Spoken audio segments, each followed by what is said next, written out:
Bahwa dalam kaitan dengan dalil di atas, pemohon mengemukakan beragam tindakan yang dilakukan oleh aparat atau penyelenggara negara disertai dengan alat bukti untuk mendukung argumentasinya. Dalam persidangan, termohon telah menyampaikan sanggahan terhadap beberapa dalil yang disampaikan pemohon, dan Bawaslu serta pihak terkait pun telah memberikan keterangan serta bantahan ihwal dalil aku. Salah satu posisi atau jabatan pemerintah yang kerap muncul dalam fakta persidangan adalah persoalan netralitas penjabat atau PJ kepala daerah dalam proses pemilu. Sebagaimana kita pahami, PJ kepala daerah yang terdapat di sekitar PJ kepala daerah yang terdapat di sekitar tahapan pemilu 2024, ini tolong diperbaiki 2024, termasuk pemilu presiden dan wakil presiden merupakan konsekuensi masa transisi menuju penyelenggaraan pemilihan kepala daerah dan wakil kepala daerah serentak pada bulan November 2024. Sebagai PJ kepala daerah, mereka bukan berasal dari hasil pemilu, tapi ditunjuk oleh pejabat yang berwenang, inkasu Menteri Dalam Negeri atau Presiden. Secara normatif, eksistensi PJ kepala daerah didasarkan pada norma 201 ayat 9, ayat 10, dan ayat 11 Undang-Undang 10 2016. Artinya, pengisian PJ kepala daerah telah direncanakan dan diatur jauh sebelum penyelenggaraan pemilu 2024. Selain berkenaan dengan PJ, kepala daerah, kepala desa termasuk salah satu aparatur negara yang kerap didalilkan pemohon, khususnya terkait dengan netralitas aparatur penyelenggara. Ikhwal hal tersebut didasarkan pada fakta di persidangan, terdapat banyak laporan kepada pengawas pemilu terkait dengan netralitas PJ kepala daerah, karena dinilai memihak kepada salah satu pasangan calon. Selain itu, pengerahan kepala desa pun menjadi fakta yang dilaporkan dan juga muncul di persidangan.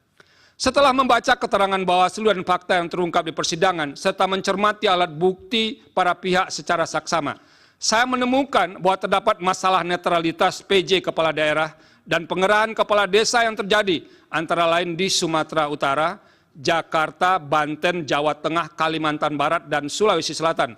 Adapun bentuk ketidaknetralan PJ kepala daerah diantaranya berupa penggerakan ASN, pengalokasian sebagian dana desa sebagai dana kampanye, ajakan terbuka untuk memilih pasangan calon yang memiliki komitmen untuk melanjutkan IKN, pembagian bantuan sosial atau bantuan lainnya kepada para pemilih dengan menggunakan kantong yang identik dengan identitas pasangan calon tertentu, penyelenggaraan kegiatan massal dengan menggunakan baju dan kostum yang menonjolkan keberpihakan kepada pasangan calon tertentu, pemasangan alat peraga kampanye di kantor-kantor pemerintah daerah, serta ajakan untuk memilih pasangan calon di media sosial dan gedung milik pemerintah.